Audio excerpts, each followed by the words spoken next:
안녕하세요. 대업에서 조선업 담당하는 멘토 황대근입니다. 자, 오늘도 흥하이온 함께 살펴보겠습니다. 현재 가격적인 변동폭이 굉장히 큰 모습을 보여주는데 이 전일 어떠한 모습을 보여주었냐? 자, 이전 이 거래일에서 약 2거래일이죠. 모두 강한 상승이 나왔다가 윗꼬리를 형성해 주면서 이 상승폭의 대부분을 반납한 이 패턴을 보여주었고, 이 금일 같은 경우에도 7% 이상 이 주가 상승의 모습을 보여주다가 이 상승폭을 반납하면서 이 마이너스 8%로 하락 마감을 했습니다. 사실 이러한 부분은 이 코스피 지수를 보면서 어느 정도 예상을 할 수 있는데, 현재 코스피 지수가 전반적으로 하방 압력을 받고 있죠. 자, 외국인과 기관의 이 동반 매도세로 인해서 지수가 하락하고 있고, 여기서 추가적으로 이 중국 경기, 이 부분이 이 정상화가 지연이 되면서 이 국내 제조업체 역시 악영향을 받고 있습니다. 이러한 요인으로 이 코스피 지수의 하방 압력을 견인하고 있다. 그리고 최근에는 이 계속되는 이 북한과의 갈등, 또 중동의 정세 불안과 이 중국과 타이완의 이 지정학적 이슈 역시 존재를 하고 있죠. 그래서 이러한 부분이 고조가 되고 있기 때문에 이 매도세로 출현을 하면서 이 전반적인 코스피 지수의 하락을 견인했다, 이렇게 말씀드릴 수 있습니다. 그래서 이러한 지수의 하락으로 인해서 흥하이온 역시 하방 압력을 받았다, 이렇게 설명을 드릴 수 있을 것 같습니다. 어찌되었던 이러한 주가 하락은 모두 예상되었던 시나리오였죠. 저와 함께 하신 분들은 잘 대응하고 계실 거라고 생각을 합니다. 자, 현재 흥하이온 차트를 보게 되면 우선 추세적으로 아직 상승에 대한 이 추세가 깨지지 않았습니다. 21선 구간을 지켜주는 모습이기 때문에 이 내일 시장에서 21선 지지해주면서 반등한다라고 하면 추가적인 이 주가 상승 모멘텀은 유효하다, 이렇게 말씀드릴 수 있습니다. 그리고 이 매도 거래량도 그렇게 크지 않게 나왔기 때문에 이 상방으로 모멘텀은 여전히 유효한 상황이다라고 평가할 수 있습니다. 이 결국에 이 후티 반군에 대한 모멘텀으로 이 흥하이온의 주가는 계속해서 이 상승하는 모습인데, 현재 장이 마감된 이후에 이 관련된 내용이 나왔습니다. 자, 어떤 내용이냐? 자, 미군이 이 예멘의 후티를 이 또다시 공격을 하면서 이 대한미사일 2기를 파괴했다라고 밝혔습니다.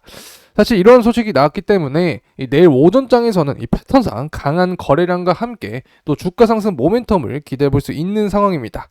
자, 그리고 제가 강조드렸던 부분이 있죠. 자, 이러한 전쟁에 대한 이슈는 현재 이 정세를 봤을 때 금방 끝나게 될 문제는 아니다. 중장기적으로 더 지속될 가능성이 크다라고 말씀드렸는데, 방금 기사에서도 확인했듯이 홍해 공격을 계속할 것이다라는 현재 기사들이 여전히 나오고 있습니다. 자, 그래서 아직 이 전쟁에 대한 리스크가 사라지지 않은 모습을 보여주고 있는 거죠.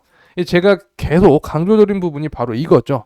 보통은 단발성 이 모멘텀으로 사라질 리스크가 현재 지속되고 있다. 그래서 향후 추가 모멘텀도 남아있다라고 말씀을 드려왔습니다. 자, 그래서 이 부분은 제가 어떤 시나리오를 드렸냐, 아마 제 영상을 계속 보신 분들은 이미 다 아실 거라고 생각합니다. 이 미국 대선 일정을 살펴보면서 그 가능성에 대해서 여러분과 함께하는 시간 가졌었죠. 자, 그래서 이 부분 다시 설명을 드려보면 1월달과 2월달은 크게 중요하지 않다. 자, 1월달에는 공화당 경선이 있고 2월달에는 민주당 경선이 있지만, 자, 2월은 크게 중요하지 않다.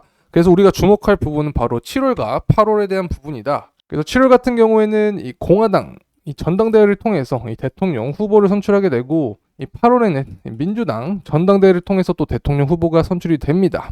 자, 그래서 7월, 8월이 굉장히 중요하게 적용합니다.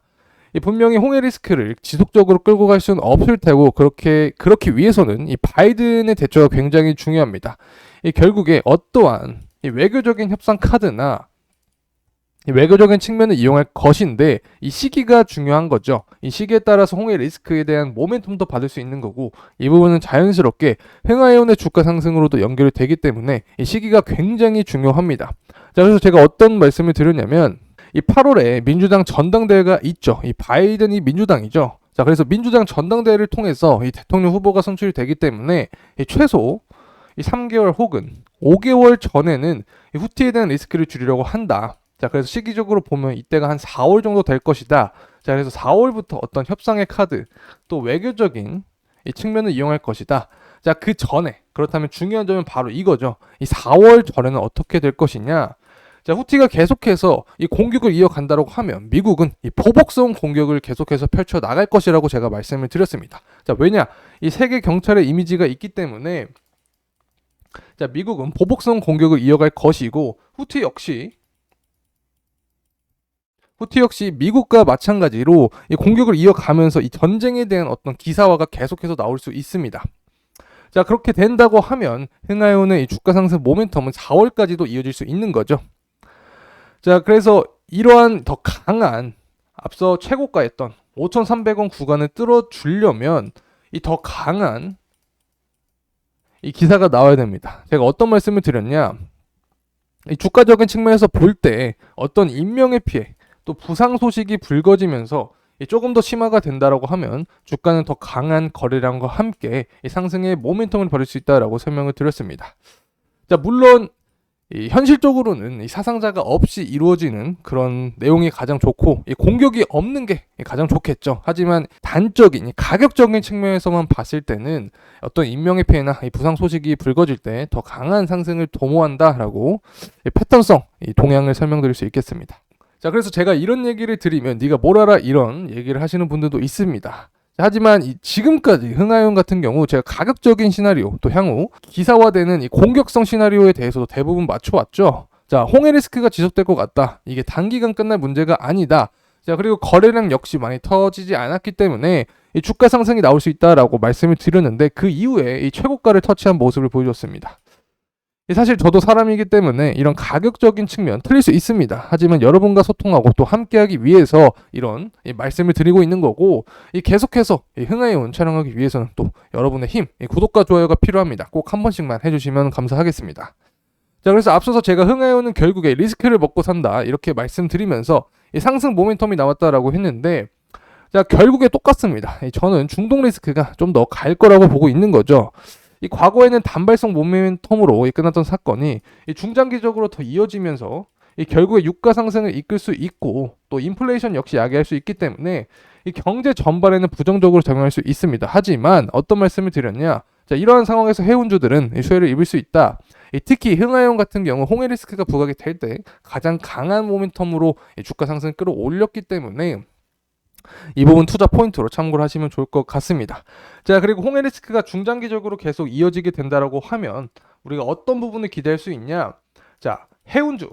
사실 해운주에 대한 전망을 할 때 24년에 대한 전망을 하면 대부분 안 좋은 평이 많았습니다. 자, 하지만 홍해 리스크가 계속 된다라고 하면 이 물동량이 동반이 되지 않더라도 자, 운임적인 이 측면이 계속 상승하기 때문에 어떻게 보면 강제적으로 이 해운업의 경기를 다시 살릴 수 있다. 자, 그렇게 되면 더 강하게 주가 상승 모멘텀을 받겠죠. 만약에 주가가 하락을 하게 된다라고 하면 자, 21선까지 자, 하락을 해주면서 자, 이 부분에서는 다시 상승을 해야 이 추세를 이어가는 이 상승 모습이 기대할 수 있다라고 말씀을 드릴 수 있겠습니다. 자, 그리고 이 BDI 지수 역시 우리가 살펴봐야 되는데 제가 어떤 말씀을 드렸냐, 또 사이클적으로 5월이나 6월 이후로 오르게 되는 경우가 많기 때문에 자, 이 부분을 선반영을 하게 된다라고 하면 앞서서 제가 정치적인 이 시나리오를 말씀드린 것과 같이 자, 정치적인 시나리오 플러스 이 BDI 지수의 이 선반영이 합쳐지면 홍해 리스크와 더불어서 더 큰 모멘텀을 받을 수 있다라고 생각합니다. 자, 그래서 물론 추세 라인이 이탈하게 된다라고 하면 이 대응에 대한 관점으로 영상을 찍을 예정에 있으니까 너무 걱정하지 않으셔도 된다라는 말씀 드릴 수 있겠습니다.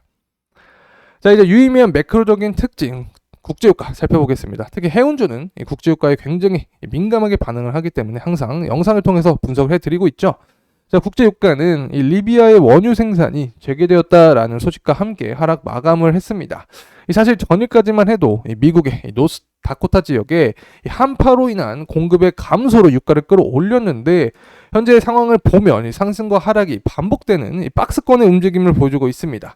다시 말하면 변동성이 높은 모습을 보여주고 있다라고도 할 수 있는데, 자, 그렇기 때문에 흥하이온 역시 어떻게 보면 불안정한 이 가격적인 측면을 보여주고 있지 않나라고 생각을 합니다. 자, 그래서 이 유가적인 측면은 전반적으로 24년을 봤을 때 이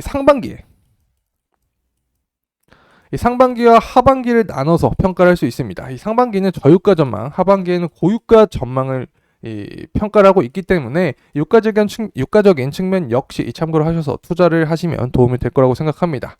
자, 어쨌든 이 흥하이온 같은 경우는 후티 반군과 미국 간의 전쟁에 대한 리스크가 계속된다고 하면 유가에 대한 이 측면을 뛰어넘고 이 주가 상승의 모멘텀을 더 강하게 받을 수 있다는 점 말씀드리면서 마무리하겠습니다.